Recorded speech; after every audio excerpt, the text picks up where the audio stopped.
about the issue of plagiarism and why it's against the law. We're going to discuss what it is, and we're going to discuss things that we can do to avoid plagiarizing. And we'll also learn later how to properly write a paper and cite our sources so that we are not stealing someone else's ideas. So what is plagiarism? The Merriam-Webster's definition is to steal and pass off the ideas and words of another as one's own, using another's production without crediting the source. So essentially, what plagiarism is, the bottom line, is stealing someone else's work that they've done and passing it off as your own. There are different types of plagiarism.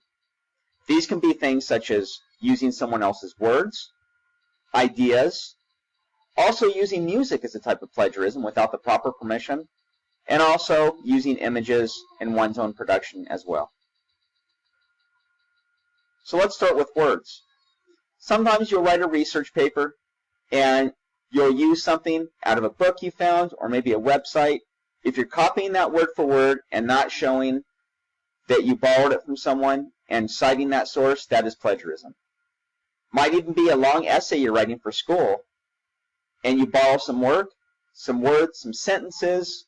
If you don't properly cite the source, and we're going to talk about that in just a few slides, that is plagiarism as well. So when it comes to images, if you find an image in a book, on the internet, if you use those and it doesn't say that you're allowed to do so, that is plagiarism. That is borrowing someone's image or picture and taking credit for it. And also you'll see sometimes watermark, which is a little symbol or something kind of like light in the background in a picture. That's a watermark. And what that essentially does is copyright that picture so you can't use it as your own.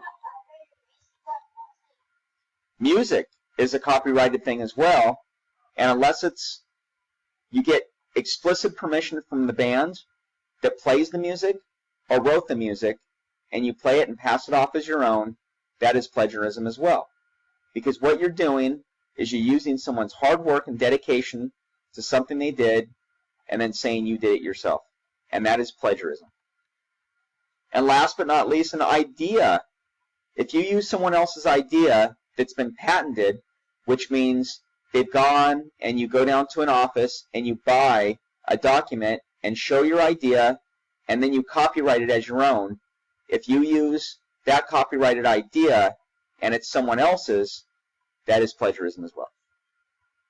So basically, you need to just protect yourself against plagiarism by knowing what it is and how to avoid it.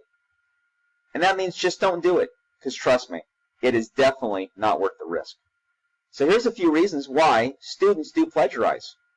Sometimes they just don't know how to properly cite the sources. They haven't learned, they haven't been taught, and unfortunately they fall into a trap of using words without showing where they got it from. Another is poor time management skills. Some people just copy and paste. You're borrowing ideas, you're pasting them, then you're saying, yeah, I wrote that. Also, sometimes teachers can fail to report cheating, which is on the teacher's part, and the teacher needs to make sure that students understand that plagiarism is a really big deal. And some students view cheating that it's not really that big of a deal, so they just do it. They think, you know what, it's no big deal. I'm just going to plagiarize something because it'll be an easy way to just write a paper real quick.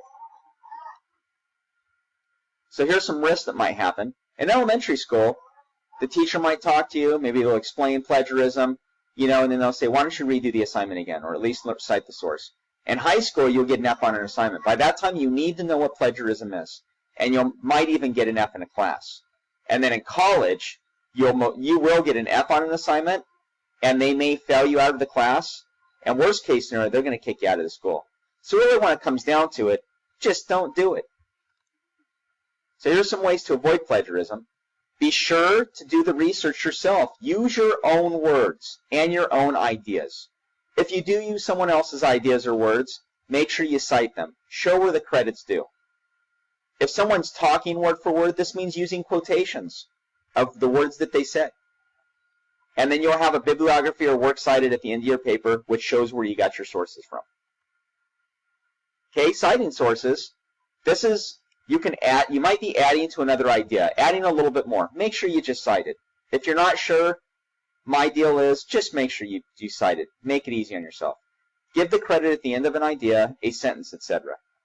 Also, if someone talks, once again, you're using quotations for what they said, and you need to talk about who said it. And then there's one other thing called public domain, and that means that anybody can use, might be a PowerPoint, a picture, an idea, words, but you can't use it for your personal gain. So that'd be like finding a PowerPoint, recording it, and then passing it off and writing your name on it and then selling it. Not okay. That is plagiarism. So in summary, plagiarism is essentially stealing someone's ideas, music, words, or images, and then taking credit for it. If you use someone else's work, just give credit where it's due. Be sure to cite your sources, which means making sure you tell people where you got your information from if you used it. And in the next page, I'm going to show you a few websites you can go to. You can go to, the two I found most important were Kent State University. They show different causes of plagiarism. And also you can find other information like what plagiarism is, how to avoid it. And then the next website was Preventing Plagiarism When Writing. And make sure you go on the web, go to these places, and it will help explain in deeper if you're still not sure what plagiarism is. Hopefully this helped, and I look forward to great research papers that are cited properly.